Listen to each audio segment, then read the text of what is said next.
from all across Idaho. The Salt and Light Catholic Radio Network now presents Morning Light, an exciting, fast-paced hour that's inspiring, informative, and entertaining. And now, here are the hosts of Morning Light, Brian Howell and Hope Ryan. Hope can't be with us today or tomorrow, so me, Brian, flying solo, got my hands full, all kinds of buttons. Appreciate your patience.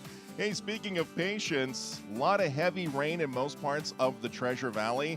However, snow, heavy snow in the capital city. We'll have your weather and your traffic reports right around the corner. Hey, welcome to a Thankful Thursday edition of Morning Light. Coming up on today's program for this March 30th, we have Vocations Focus with Jim and Mary Ellen Nurse. They're going to chat with Sister Rosemary. Jay Wanacott returns for our Marriage and Family Life segment, and we'll wrap up the program shining the light on the Cazito family house in Haiti. And there's a local student right here in our backyard trying to help out with that cause. And we'll learn all about that as the show progresses. Please pray for our priest. Today we're praying for Father Caleb Vogel, the Vicar General for the Diocese of Boise. Pray for vocations as well. Sergio Rodriguez, he's a member of the Missionary Servants of the Word. That's who we're praying for this week. Also praying for our parish of the week, Risen Christ in Boise. And today we celebrate St. Peter Regaldo. He was an amazing Franciscan that we'll learn more about later in the show. But right now, we are going to open up the program with prayer. In the name of the Father, and the Son, and the Holy Spirit, amen. O gracious Master, infuse in our hearts the spotless light of your divine wisdom, and open the eyes of our mind that we may understand the teachings of your gospel. Instill in us also the fear of your blessed commandments, so that having curbed all carnal desires, we may lead a spiritual life, both thinking and doing everything to please you. For you, O Christ, our God, are the enlightenment of our souls and bodies, and to you we render glory, together with your eternal Father, and with your all-holy, life-creating Spirit, now and forever. Amen. In the name of the Father, and the Son, and the Holy Spirit. Amen. Morning Light News Time 7:02, 33 degrees in Boise with heavy snow, 30 degrees in Twin Falls, it's 33 in Grangeville. Gwendolyn and Byron Buffman of Kuna, who starved their then 5-year-old adoptive daughter to the point that she had a heart attack, will not spend any time in prison. An Ada County judge sentenced them to probation for 4 years and ordered them to complete 300 hours of community service apiece. The abuse and neglect of the girl occurred between October of 2015 and March of 2018. In October of 2017, she had a heart attack as a result of extreme malnourishment. Idaho Fish and Game have trapped and killed 2 mountain lions that officials said were posing a public safety threat in Haley. A female mountain lion and her offspring were frequenting a home in eastern Haley. Officials said the 3 animals were constantly moving around the home, and a resident reported the adult feeding on a deer kill in the front yard. Fish and Game killed a young lion back on March 17th. The adult female was trapped last Tuesday and then killed the following day. The Boise State men's basketball team began its off-season roster shuffle with the addition of UC San Diego transfer Roddy Anderson. The 6'2", 190-pound guard averaged 13 points, 4 rebounds, and 4 assists per game for the Tritons this past season. Anderson appeared in all 30 games, including 27 starts. He was named the top freshman in the Big West and earned all Big West honorable mention recognition. It's your day. Today is National Pencil Day to honor the writing utensil that has taught millions the alphabet and how to draw straight lines. Today is also I Am in Control Day, a day to get things under control in your life. Yeah, good luck with that. Tomorrow is National Tater Day.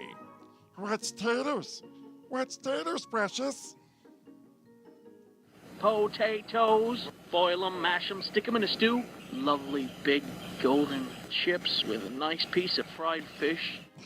Tomorrow is also Crayon Day, another writing utensil. Of course, this one used by toddlers to redecorate your walls. Looking ahead, Saturday is April Fool's Day, and of course, we cap off the weekend observing Palm Sunday. So enjoy your day and your weekend. Traffic and weather coming up next. Support for Salt and Light Radio comes from Beacon of Light member Treasure Valley's Home Team. Have you been thinking about making your move to another home? If you also want to support those who don't have the basics of human needs in Cité Soleil, Haiti, then make your best move with your local team, Treasure Valley's Home Team, who has proudly founded the Kizito Family Haiti USA, and we are serving the poorest of the poor in Haiti. Treasure Valley's Home Team is owned by Marie Fitzgerald, MBA, and licensed with Coldwell Banker. Things coming out of Nampa, backed up on Karcher Road, trying to get to I-84. Also Northside Boulevard, a little heavy trying to get on the interstate as well. Road conditions are wet this morning. As of now, really no incidents to tell you about. However, as you approach the Flying Y in Boise, that rain turns to snow, so kind of some treacherous conditions as you enter into Boise today. So please be careful. Those slushy, slick roadways could cause some issues. That is your morning light traffic. Scattered rain and snow in the Treasure Valley today. Should be mostly rain, though, through Sunday. Highs will be in the upper 40s, overnight lows mid-30s. Magic Valley, windy conditions today with a rain-snow mix. Highs near 40. Cloudy and warmer tomorrow and Saturday with highs around 50. Camas Prairie, you're looking at rain and snow through Sunday. Highs 40 to 45 with lows 25 to 30. 34 degrees and rain in Meridian right now. It's also raining in Caldwell, 36 degrees. Out in Buell, 30 degrees at Immaculate Conception Parish. We'll take a short break and be back with Vocations Focus as Morning Light continues on a Thankful Thursday. To get ready for the annual Vocations Golf Tournament in June, we're partnering with Wide World of Golf for a Get Ready for Golf Fun Night on Thursday, March 30th from 5 to 7 p.m. You'll be able to come into the store and test new clubs, buy new clothing, shoes, and perhaps get your clubs regripped. This fun night will have discounts, raffle giveaways, food, and wine. There's no cost to attend, but registration is encouraged for food projections. Register at saltandlightradio.com. Support for Salt and Light Radio comes from Beacon of Light members Accent Funeral Home. Planning funeral arrangements while grieving is never easy. When you pre-plan with Accent, you ease the burden on your loved ones and ensure your final wishes are known. Compassionate professional care and options to fit every budget. The website is accentfuneral.com and their phone number is 208-888-5833. Accent Funeral Home. Catholics helping our Catholic community. The Treasure Valley Teens for Life are hosting a Back to the 80s themed dance for teens aged 12 and up on Saturday, April 1st from 7 to 10 p.m. at St. Mark's in Boise. They will not only be dancing with caller Alana Boyd, but great food, an Italian soda bar, contest for the best 80s costume, 80s hair, and moonwalk. Find more information and purchase your tickets at tvt4life.com for $12 in advance or $15 at the door.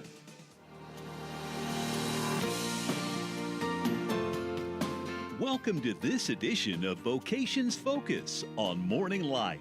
The first and third Thursday of each month, Jim and Mary Ellen Nurse feature priests, seminarians, deacons, women religious, and more, all sharing with us their vocation stories.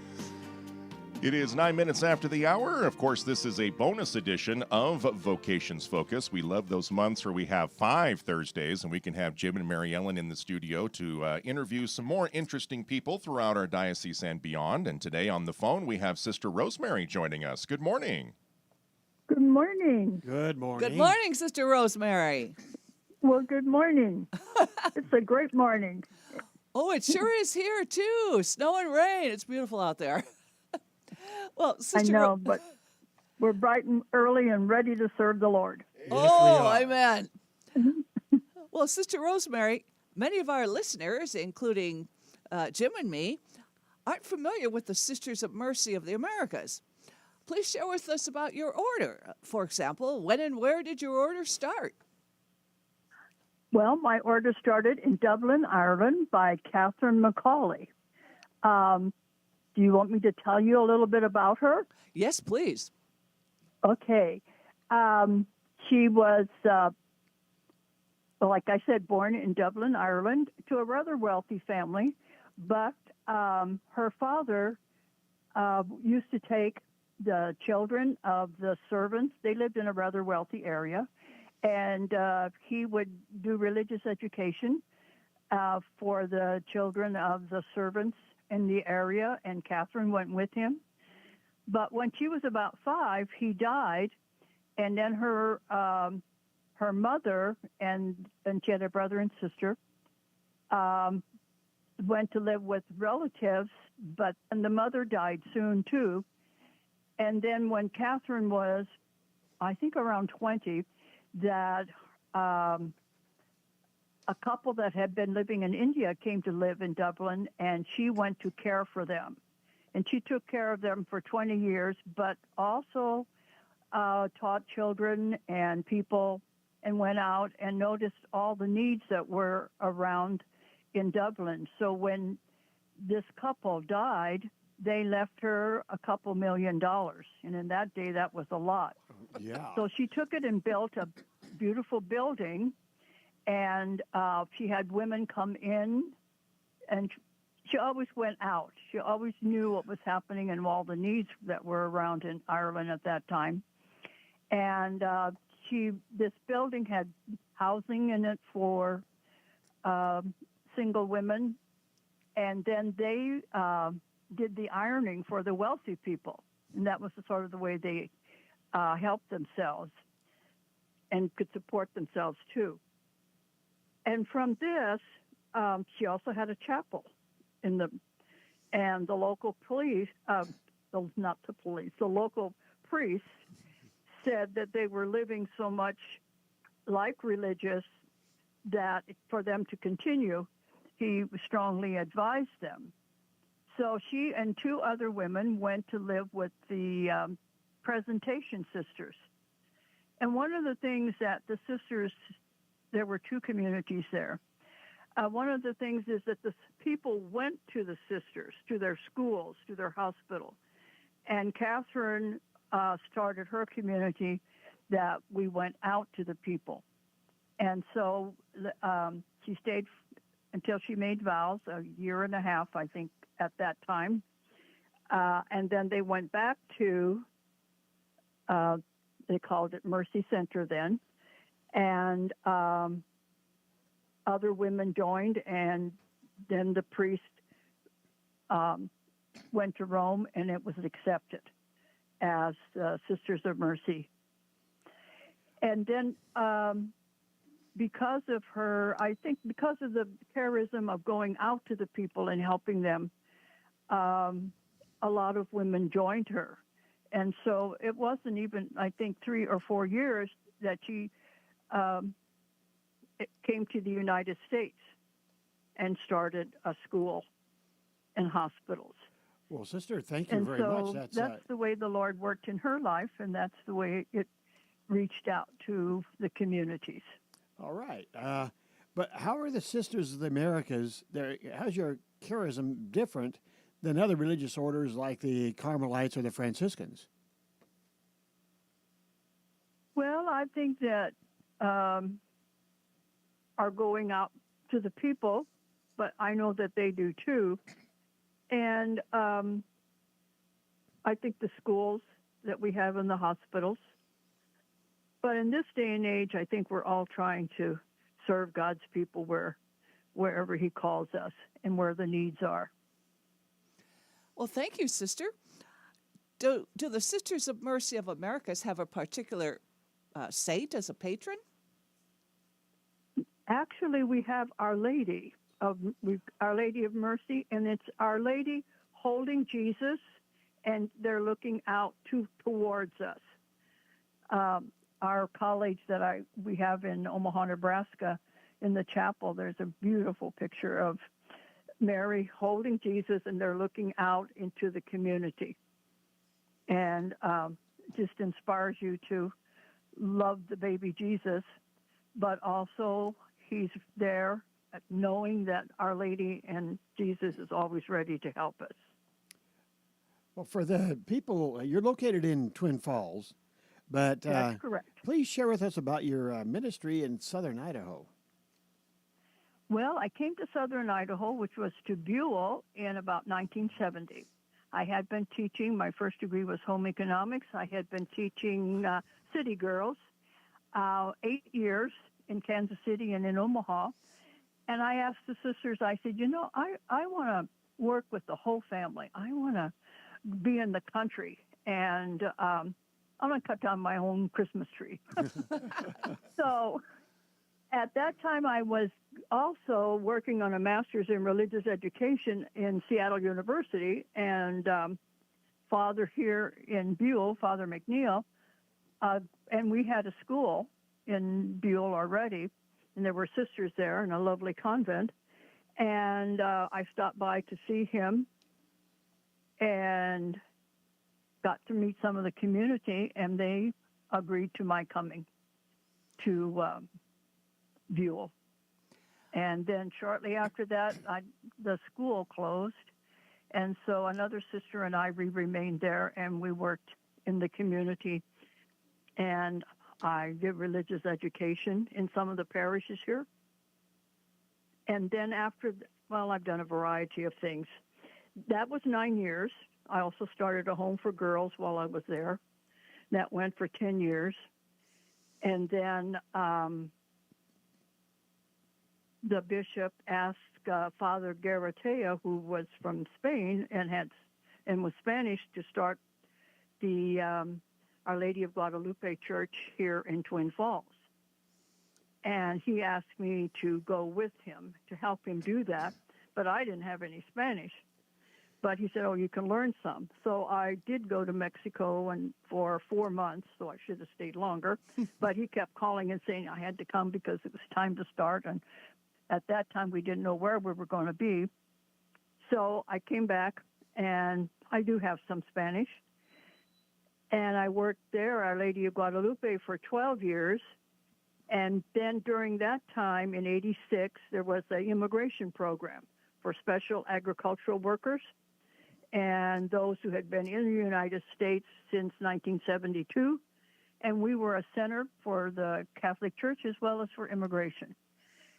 And then, when they get legal, then they can apply for family members, and that just goes on and on. And I wanted to continue that. And so the new pastor was not too excited about that. So the sister sponsored me, and I started what I have now is La Posada, and that means the inn. And you remember when Mary and Joseph were looking for a place for Jesus to be born? They were looking everywhere. They were looking for a place. And the inn, we could, the kings were welcome as well as the shepherds and everyone to come and see Jesus. So using that theme, and it has grown we do immigration, and now we have a low-income tax clinic. Bob Wonderly started that, and we don't charge for doing taxes. And, right now it's a busy time. But because I've been in the area so long, the people are wonderful to me, and they bring me food and clothing, and I can give away food and clothing every day. So Sister, what is a typical day like for you then at La Posada? Well, I get up at 6 and I go to Mass at St. Edward's, and then I get to the office around 8 or a little after, and I set up I usually feed some volunteers and get the building when we open at 9. And there's 3 of us that work on immigration, and there's 5 that in the building that work on taxes. We have a receptionist, and then I have a lady that, and then I work with volunteers too, people who need community service and things like that, to take care of all this clothing and food and things and like that come in, so we can turn around and give it back to the people. Well, Sister, you mentioned that in April during the Easter season you'll be with your religious community. Could you share, how do you keep in touch with the rest of your sisters? Oh, I get emails, and most of my class now are retired in Omaha, and they write to me, and I go to, usually in August, I go to see the sisters that are retired and spend time with them. And it's usually when we celebrate anniversaries and things like that. And then I go down to Missouri where my family is, and that's where, so I'll just make a little circle, and then I come back to La Posada. But then on Sundays, I also take care of a little church in Jackpot, Nevada. So I have something to do every day. Oh, wow, beautiful. Let's backtrack a bit, Sister Rosemary. When did you start thinking about, let's backtrack a bit. When did you start thinking about religious life? Well, it was kind of a part of my life. My mother was a woman in a little small town, St. Thomas, Missouri, and we had the Notre Dame sisters teaching in school, but they didn't have a car, and they went, it's like 15 miles or so to Jefferson City where the doctor and, things that they needed from the city. And my mother provided the transportation because she was one of those women that a go-getter, and she drove a car. So I was around the sisters. I had on my mother's side a great aunt, Sister Mary Benedicta, and on my dad's side we had Sister Mary Ann Thelma. And so they would visit, and I met them. And then once in a while, the sisters in my hometown, I could go on Saturday. That was kind of a treat to go help them around the school and things like that. So it was always, kind of an open idea. I never really, though I like boys too. So, I mean, it became a choice in college, my first year in college. I went to Omaha, Nebraska to our college. And I, during the retreat the first year, well, the sisters in formation were in some of our classes, but we could never talk with them until they had a time twice during the school year when we could visit with them and have refreshments and things. And then at the retreat, I made the decision that the following September, I was going to enter. So my mom and dad were fully supportive of that. Was kind of far away. I didn't see my dad after I entered for 5 years because, and this is how God works, we had started a dairy, and he couldn't leave those cows. And that's why I appreciate all the dairymen and the dairies that are in this area, because that was a wonderful support financially for our family to have a dairy. Well, Sister, thank you very much for your time. I see that we're about out of time. We appreciate you very much, and thank you. Thank you for joining us, Sister Rosemary. Well, it's a pleasure and an honor, and you're in my top of my prayer list today. Thank you very much. Thank you, Sister. God bless you and all the work. Listeners too. All right. Thank you. Have a great day. And you too. We'll take a short break and be back with more Morning Light on this Thankful Thursday right after this. Salt and Light Radio invites you to listen and learn during this 2-minute snapshot of the Catechism. Here now, Executive Director of Mission at St. Augustine's at the University of Idaho and author of the book, The Catholic Company Man, Eric Meyer. So what is the Catechism anyway? The Catechism of the Catholic Church is an index. It's 750 pages, 2,800 sections, and it gives us every answer. Economics, sex, drugs, rock and roll, morality, you name it. It wraps up history, tradition, and the Bible and the great thinkers of the Catholic Church and gives us the answers to what are the main questions of life. Here's what Pope John Paul II said about it as he commissioned the newest version of it on October 11th, 1992. To my venerable brothers, the cardinals, patriarchs, archbishops, bishops, priests, deacons, and to all the people of God, guarding the deposit of faith is the mission which the Lord has entrusted to his church and which he fulfills in every age. So we're on the hook to keep the history and tradition and doctrines of our church alive. And the Catechism has done that since 1563, when the first version was published after the Council of Trent. And I would just argue the power of it all. I mean, you got the entire body of knowledge for how to rightly and freely live. And I think our church leaders, they flat out knew it. Christ handed the church to Peter and said, go, with the Great Commission and the apostles. And they had to create a roadmap, or there was no possible way this thing was going to work. I just love it. The last section, the last says, then after the prayer is over, you say amen, so be it, ratifying the prayer with our amen. How much better could it be? Keep listening throughout the day for more insights into the Catechism of the Catholic Church, right here on Salt and Light listener-supported Catholic Radio. Change your station, change your life. Learn more at saltandlightradio.com.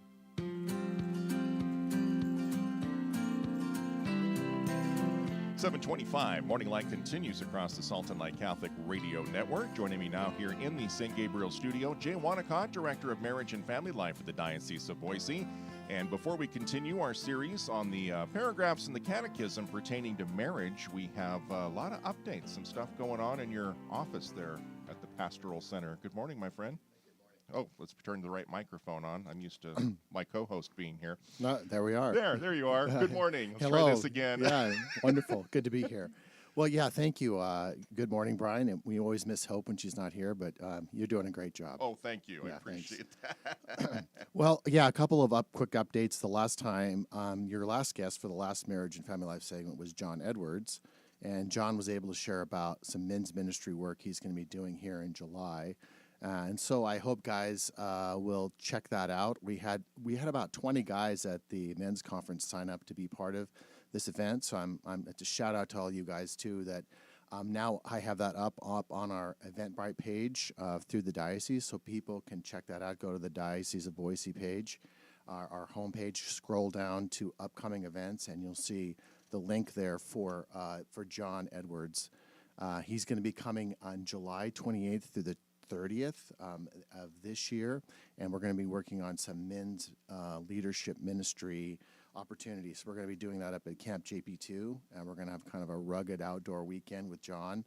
Hopefully we can squeeze in some hiking and some whitewater rafting, and then have John teach our men about the importance of men's ministry in our parishes and how it's important to do what we call charcoal ministry. You know, it's kind of interesting that the ongoing burning flame of charcoal, keep that heat and that flame going throughout the year.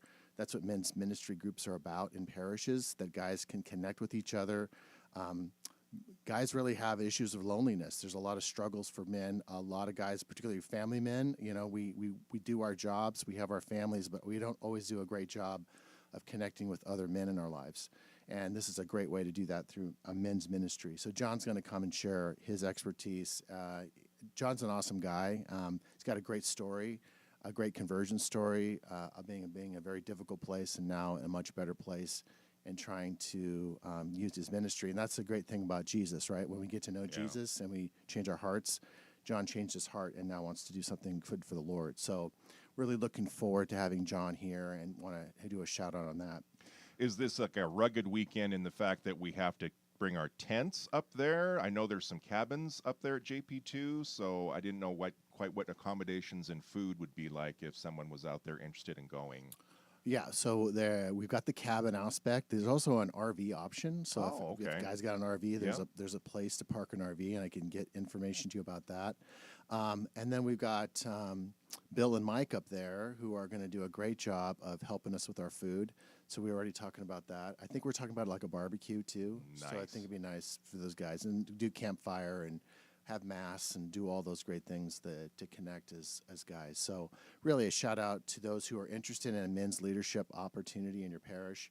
We have some good men's ministry groups that are happening in our parish, but we could definitely use more, and we could definitely use men who want to take a leadership role in that. So it'll be great to have John here. So that's kind of a big deal in my head, and I'm really hoping too that it'll be a splash, because I'm also hearing that John's going over to the Oregon area. He's been in the Portland area, and maybe he might go north to Spokane, so the whole Northwest might be having a little experience of John Edwards eventually. So great guy, and I'm hoping people do it. We really enjoyed having him on the show. Okay, so one other thing that's coming up, I just want to do a shout out now, because time goes by so fast. I can't believe we're at the end of March and we've got snow on the ground. You wouldn't know from the half-inch of snow in the parking lot, but yes, it's almost April. Yeah, it was kind of like today when you said, I was like, it was raining in Meridian. I'm coming in. What are you talking about, snow? It's like heavy snow. I don't see this.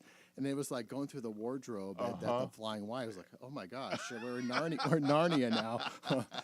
It was kind of crazy. So yeah, be careful out there when you're driving. So the next thing I wanted to share was we've been doing some stuff with mental health ministry out of the office, and we have a team of diocesan leaders who are doing some really great mental health work. We're trying to do retreats. And one of the retreats that's going to be coming up is for our professional mental health leaders who are Catholic. So if you're a professional mental health person, you're a therapist, you work in mental health in any capacity, we're going to be having a retreat for those folks May 20th. It's going to come up that Saturday, May 20th. It's going to be at St. Mark's. And it's going to be a day dedicated to appreciating really what our professional mental health folks have done, especially over the last couple of years with everything that happened with COVID and the ongoing kind of mental health crisis that our world is seeing. And so we want to take time and appreciate the caregivers, the people who are doing that. And I think the church really wants to reach out in a special way to these mental health workers. And so if you are in that category, if you do that kind of work, stay tuned. Hopefully next week we'll have that up on our website for information about that. We're keeping the costs really low, but it's going to be a great day. We're going to have mass, a talk, a keynote talk, some breakout sessions, an opportunity just to get a little bit of self-care, reconciliation. So it's going to be a great day for our mental health professionals, and more to come on that. But I really appreciate the diocese doing something like this, because for so many years, I know when I was growing up, we had mental illness in our family, but nobody spoke about it. It was this taboo subject for so many years. So when you grow up having a mental illness, but nobody's talked about it, you don't know that you have it.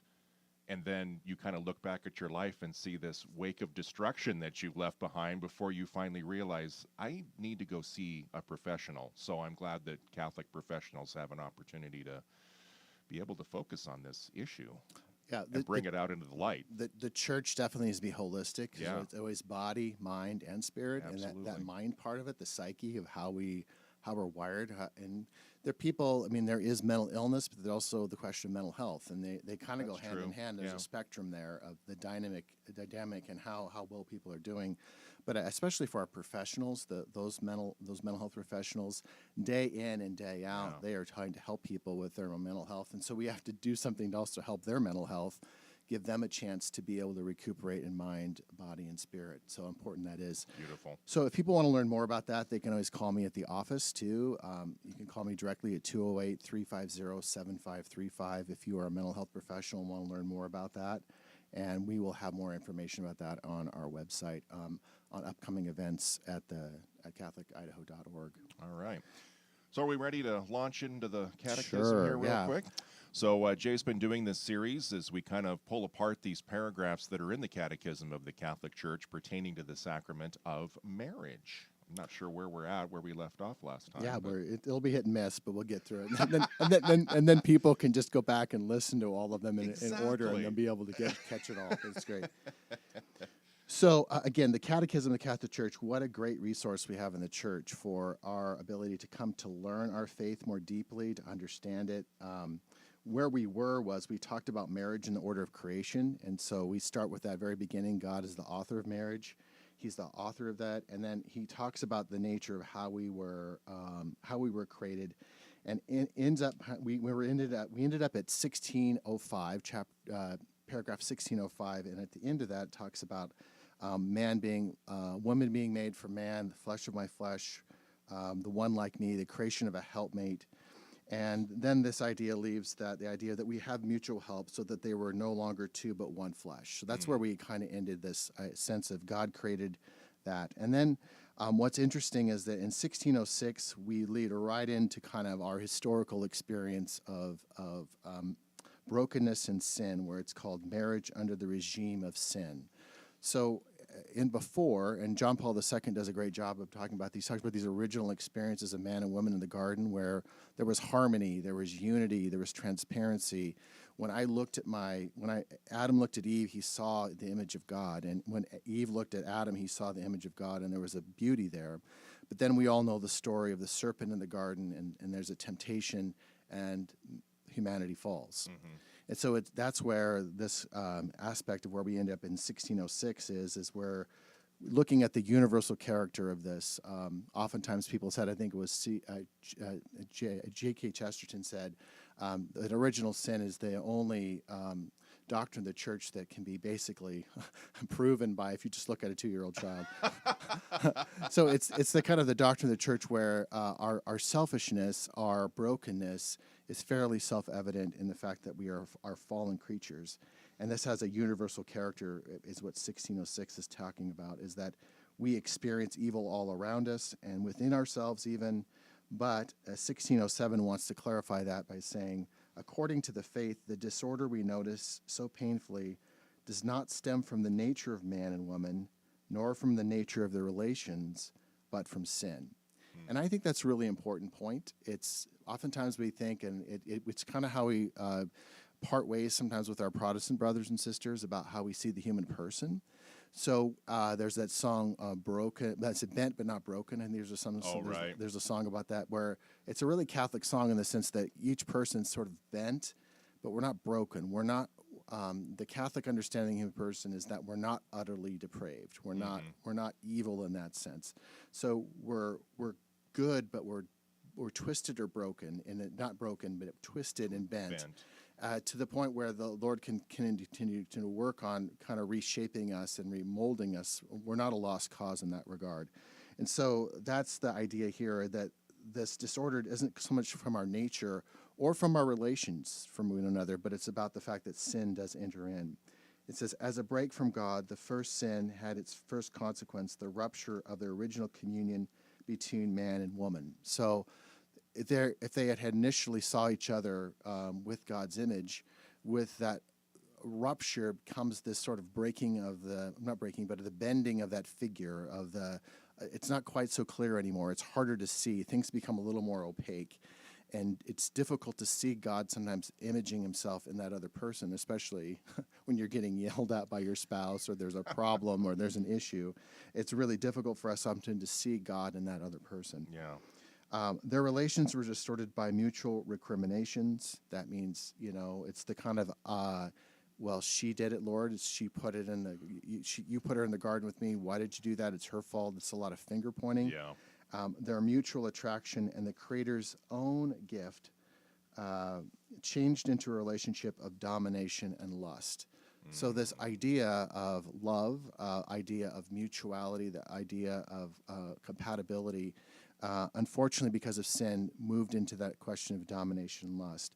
And the beautiful vocation of man and woman to be fruitful and multiply and subdue the earth was burdened by the pain of childbirth and the toil of work. So in that original story that we see in Genesis, that's kind of the consequences of sin. One is, of course, death itself. There's also concupiscence, which is our disordered desire for the good, but that's why we always look at that chocolate cake in the middle of the table and we're like, oh, I'd like to have a piece. No, I want the whole thing. So that's concupiscental spirit. That's the idea that there's a brokenness or a bentness in us that wants to do that. And then we have these consequences of sin. For women, as the scripture says, it's the pain of childbirth. And for men, it's the toil of work that we have to go out and till the fields and pick the weeds, and there's work involved in this process. And then it says, nevertheless, the order of creation persists through though seriously disturbed. The word is disturbed that the Catechism uses, not broken. To heal the wounds of sin, man and women need the help of the grace of God, and his infinite mercy never refuses them. So at this point, again, it speaks to our dependence upon God, our need for God. Without his help, man and woman cannot achieve the union of their lives for which God created them in the beginning. And that's where we begin to see a shift. And the next time we'll talk about is the pedagogy of the law. So after the fall in the Old Testament, or as we see in Genesis, we have the pedagogy of the law, and then Moses and the spirit of that, which Jesus then reflects upon when Jesus comes on the scene. And he says, Moses gave us a writ of divorce. What do you say? And Jesus says, it was not that way in the beginning. Yeah. So Jesus is then calling us through this life of grace to a redemption, be able to say we want to restore us to where we were in our origins And we do that imperfectly in this life, of course. But there's the opportunity, the possibility, the promise of Christ to do that. And so that's what we'll talk about next time. Fantastic. Jay Wanacott, Director of Marriage and Family Life for the Diocese of Boise. We'll take a short break and be back with our daily Lenten prayer and reflection right after this. Salt and Light Catholic Radio. Change your station, change your life. That slogan serves as a beacon for us to stay on track and continue to bring more souls to Christ. Your business has the opportunity to cooperate in our work by becoming a Beacon of Light sponsor. Your support not only furthers our mission, but it keeps this ministry financially viable. How can your business become a Beacon of Light? Call us at 208-344-4774. Bluebird Express Car Wash is proud to support Salt and Light Radio. Named Top 20 Best Employer in Idaho, Bluebird's ever-growing team, along with world-renowned custom equipment and free services, will ensure you have a car wash experience like never before. 3 Boise locations: Overland Road, Fairview, and Cole, and now on State Street near St. Mary's. Opening soon at Eagle and Overland and in Caldwell. For locations and information on unlimited memberships, the website is bluebirdexpress.com. 741, 32 degrees in Boise with snow, 31 degrees in Twin Falls, 33 in Grangeville. It is time now for our daily Lenten prayer and reflection that's found in the Little Black Book, available at your parish or at littlebooks.org. Thursday of our 5th week of Lent, as we read from the Gospel of Matthew. As they were going out, they met a Cyrenian named Simon. This man they pressed into service to carry his cross. And when they came to a place called Golgotha, which means place of the skull, they gave Jesus wine to drink mixed with gall. But when he had tasted it, he refused to drink. If we only had the Gospels, we would know very little about the crucifixion. The Gospel writers don't talk about it. For example, Matthew describes the torturous walk to Calvary in just one sentence. Other sources, however, give us descriptions. From these, we conclude that the soldiers led Jesus on a zigzag route through the city streets to make an example of him. They also used the whip along the way. Carrying the cross wasn't part of Simon of Cyrene's plans that day. He was just a passerby on his way to something else. He was forced to carry the cross of Jesus, who was apparently too weak from the scourging to carry it himself. We've all had to do that more than once, carry a cross that we weren't planning to carry. Looking back on this, say 5 years later, how did Simon feel about carrying Jesus' cross? What would he say about it? I can put myself in Simon's shoes. Maybe this will help me with the cross that I'm trying to carry today. Traffic and weather are coming up next. Salt and Light Radio thanks Beacon of Light member Capital City Heating and Cooling for their support. With over 50 years of combined experience, they're dedicated to providing efficient solutions for your family's home comfort. Clients are treated with integrity, and it shows from the high ratings and recommendations on Google and Yelp for customer satisfaction. Located at 420 North Curtis Road in Boise, the phone number for Capital City Heating and Cooling is 208-345-4115, and the website capitalcityheating.com. Your traffic update here. Things are picking up at the Eagle Road interchange, especially the on-ramp to eastbound I-84. Remember, the rain kind of changing to snow around that area. Southbound Meridian Road picking up between Fairview and Franklin. Taking a look closer to downtown Boise, Fairview and Veterans Parkway. Also in downtown Boise, things picking up around 13th. So please be careful out there as the rain does turn to snow, those slick conditions, slushy roads. Please be careful. That is your morning light traffic. Scattered rain in the Treasure Valley through Sunday. Highs will be in the upper 40s with overnight lows mid-30s. Windy conditions today in the Magic Valley with a rain-snow mix and highs near 40. Cloudy and warmer tomorrow and Saturday, highs near 50. Lows between 30 and 35. Rain and snow through Sunday up on the Camas Prairie with highs 40 to 45 and lows 25 to 30. Snow and 31 degrees in Mountain Home. Rain and 38 degrees out in Fruitland. It's 31 in Rupert. Let's learn more about our saint of the day. When we return, we'll wrap up this Thankful Thursday edition of Morning Light next. This is Franciscan Media's Saint of the Day for March 30th. Today we celebrate St. Peter Regaldo.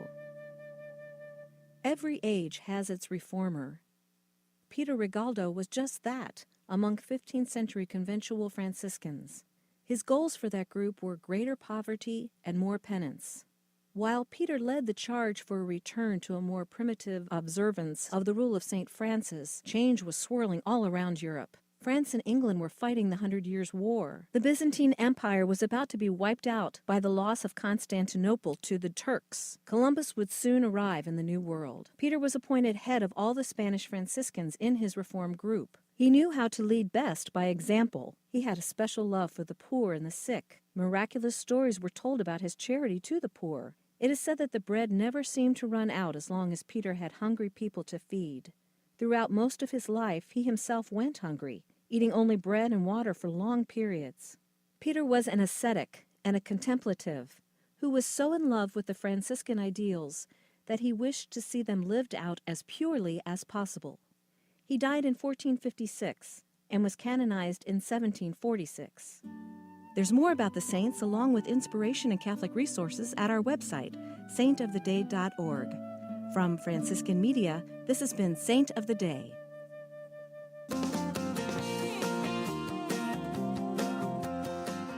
"7:46, 14 minutes away from 8 o'clock as we wrap up this Thankful Thursday edition of Morning Light, talking about the Quezito family house in Haiti. We have a local young man who's doing a very special fundraiser, but first we thought we'd kind of set the stage with this interview from back on Thursday, February 2nd with Sister Paese. Sister Paese joining us here in the St. Gabriel studio. She's been working hard for the past several years to help bring much needed food, medical supplies, and education to the children of Haiti. Good morning. Thank you so much for joining us today. Good morning. So tell us a little bit about yourself. Where are you from, and about your call to religious life? Okay, my name is Sister Paese. I'm French. And I felt the Lord was calling me. I was about 15. Then straight after high school, I joined Mother Teresa's community, the Missionaries of Charity. And I had been a sister in the community for about 30 years. When I felt Jesus was asking me something else, to bring his light and his love to the street children in Haiti. I've been living in Haiti for the last 24 years. 2017, I founded a new community, the Quezito family.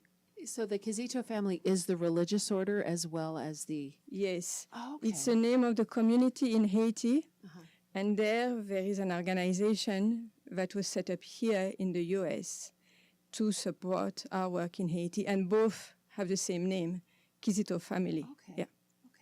So of all the places where there is need, why did you choose, or why did God choose to put you in Haiti? I have been sent by the community. When I was with Mother Teresa, so I was sent in 1999. I was sent to Haiti, worked there with the sisters. They were doing mostly medical work. Since medical care is not available to the poor, they have free dispensaries. And I love doing that work for many years. But when I realized street children were left on their own and a prey to many dangers, little boys getting enrolled into gangs, and I felt no one was really taking care of them. And then the words Jesus told Mother Teresa when she began the community, she had a vision and she saw this crowd of children, and Jesus told her, "You see those children, they do not love me because they do not know me. Bring my light to them." So this is really what moved Mother Teresa to found the Missionaries of Charity. And these are the same words that came back to me when I saw those children. So then I separated myself from the community, even though I still live of the same charism, I would say. And the bishop there in Port-au-Prince approved the new community. Really, the aim is to bring the love of Jesus to those children, to protect them, to create places where they are safe. So I was told that there was recently an article in a major U.S. newspaper. In the New York Times, yeah, a journalist had come to Haiti, and actually her intention was to make an article on women who are victims of violence. And then these gangs have become so powerful that now they do not operate only in the slum area, but actually all over the city. All over the city, we have kidnappings and so terrible things are happening. And so the intention, I think, of the article was to know a little more about women are being victims from these gangs, violence. But then since I have the home for the girls also, then they came to visit us and wrote this article in the New York Times. Nice. Yeah. Will you share a couple of stories about some of the people that are part of the Quezito family, some of the things that you see? We may not even understand what a slum is or looks like. Yeah, so life in the slum is, first of all, the main suffering, I would say, is hunger and homelessness, because many people either cannot afford to rent a house, and they live in these little shacks. And then because of the conflict between the gangs, sometimes the gangs invade an area and then everybody has to run away and they set fire to houses. This happened again recently. I have met 2 mothers whose baby had been burned while the house was set on fire. And they told me, one of them told me how she had grabbed 2 of her children and ran, came back again to get the next one, and then it was too late. So these are the real terrible reality they live beside the poverty, so the violence. And yet people experience the presence of God even in those terrible circumstances. And this is what strikes me a lot, is that, like, for example, that particular woman telling me about her baby, she was telling me, God is here and God knows. And she had a kind of a deep peace in her voice as she was crying, but at the same time I felt she had not become crazy. She was not like angry or depressed, but I just felt that very deep peace in her voice, and she was like up and about trying to take care of the other children. And this really strikes me. I felt like God doesn't allow anything to happen without at the same time giving the grace to live through it. This is what I'm seeing every day there, even in the very worst circumstances, because most of them, they really keep that deep trust in a loving God. So this is really their strength. And stories, with the children in the streets, there are terrible things, there are also beautiful things. I had like this Giulio coming to school, but he's a street boy. He goes and beg and dig into the trash to get iron to sell. And then, but he's in one of our schools. We have 8 schools in that slum area. So the teacher told me, she noticed Giulio coming in the morning with brand new book. So he was proud to show her. He had bought the book with his own money. Wow. And then she said, okay, good, then you'll be able to work, to do your homework with that.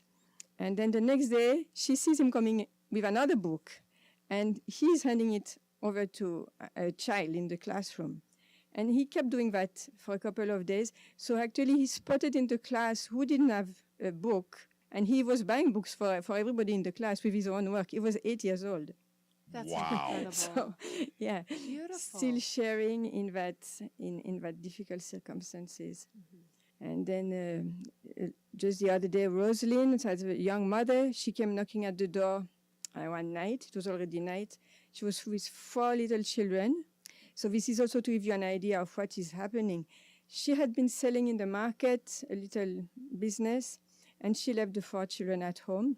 And then suddenly she heard shooting where she was selling, and then people got injured, and 2 dropped dead close to where she was selling, and everybody started to run away, and they set cars on fire. And so she ran to the house to get her children.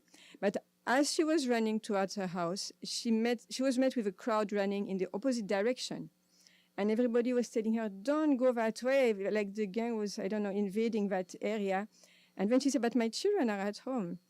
So they told, no, don't go further, don't go further. For sure, someone must have taken the children. So they finally convinced her not to go further. But she was so worried. And then after a couple of hours, she did find one of her children. A neighbor had grabbed and she found the boy. And then by the next day, she had found the second and the third and all 4 children. So like the crowd was kind of right. She did find all. But when she had lost everything, she couldn't go back to her house. And there she was asking for shelter. So this one was like a happy ending story. But that same day, we have a little girl who had just made her first communion, who was shot and died there. So, I mean, this is a kind of atmosphere. Wow. People are living in fear because of these gangs operating all over the place. A little goes a long way. Mm-hmm. So give even a little, because Sister can use it to do a lot of things in Haiti. Is that accurate? Yes, that's right. Okay, excellent. Thank you. Excellent. And that's where this young man comes in as we introduce to you Tyler Durden, and he is a student at St. Ignatius Catholic School. Good morning. Welcome. Good morning. So why are you doing this project for Sister Paese? Well, every year my school has like a faith in action project, and from 4th to 8th graders have to like choose something to do to help like the environment and people and stuff like that. Okay.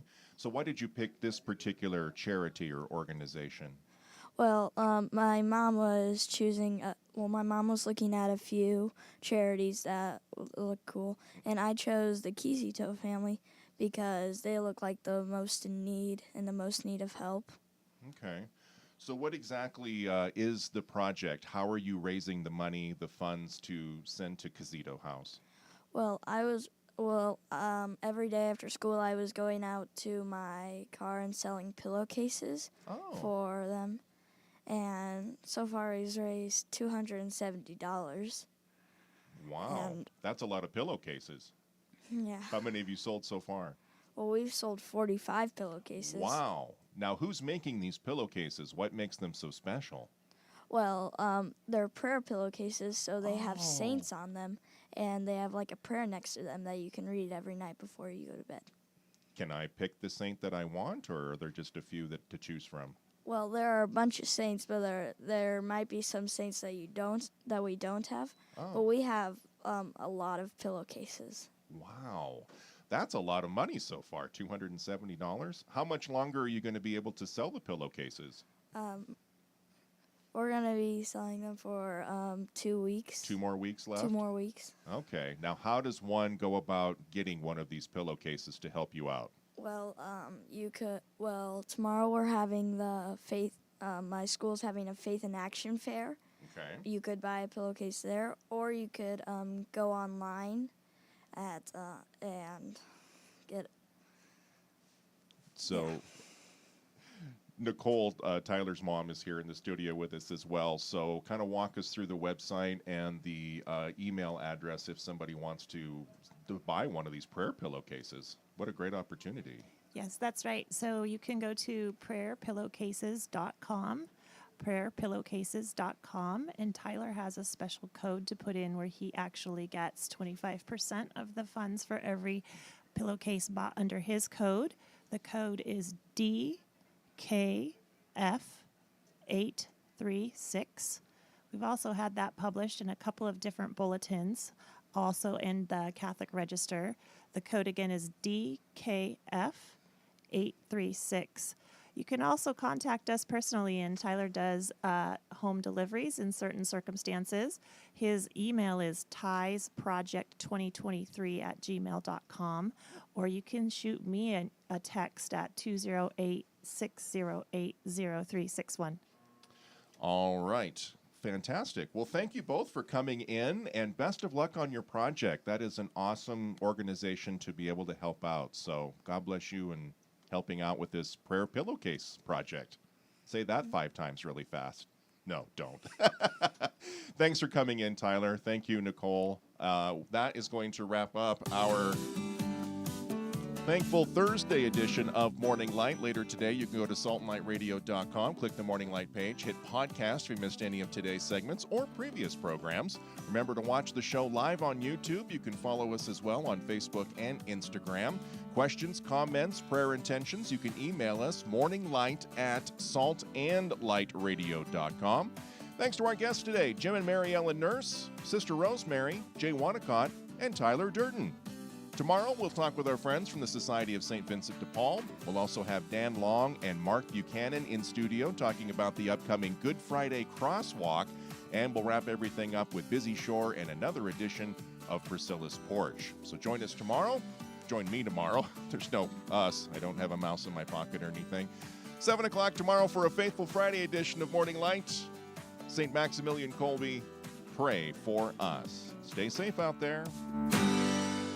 Salt and Light Catholic Radio, FM 102.3 and AM 1140 KGEM Boise, FM 101.7 and AM 1270 KTFI Twin Falls, and 89.5 FM KGVI